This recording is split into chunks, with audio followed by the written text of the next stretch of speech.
Bonjour, je m'appelle Laura et je suis une ex-petite fille sage. Adolescente, je lisais ce magazine que peut-être vous connaissez, Jeune et Jolie.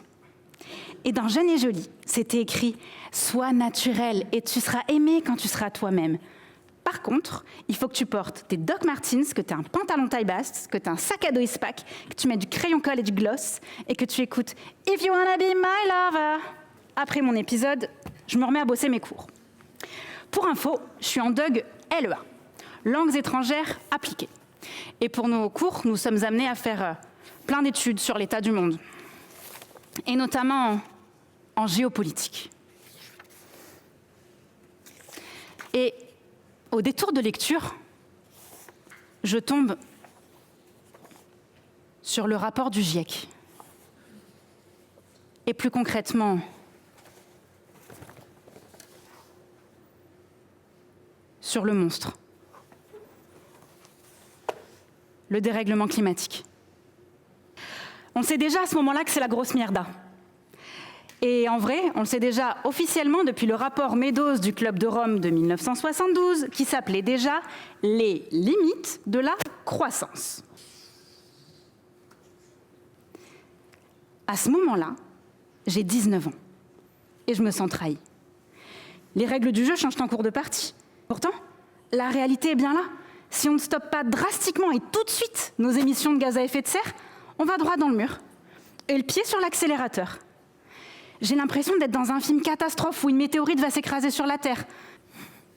Mais alors je me dis que c'est ma mission. Et je décide qu'à partir de ce jour, tous les matins, je me lèverai pour cette mission.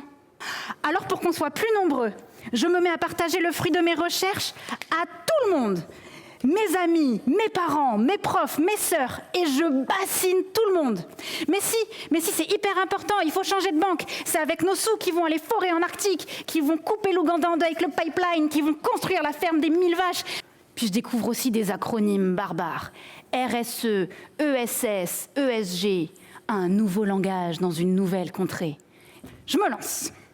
Et je pars en boulimie d'action, et ça dure 12 ans. J'ai testé.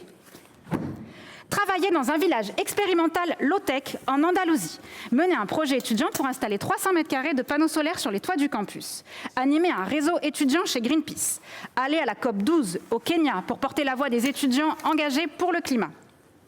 Faire de la com. J'entendais beaucoup parler d'une histoire de colibri qui était tout petit, qu'il fallait faire pipi sous la douche, même si c'était pas très utile, parce que de toute façon, c'était l'industrie et l'agriculture qui consommaient toute l'eau. Je vous raconte des belles histoires, là. Ça vous paraît un peu facile, c'est transition professionnelle, écolo, low-tech, bas carbone, vert, green, durable, tout ça. Mais comment on fait, en vrai? Parce que moi, je veux un futur, s'il vous plaît.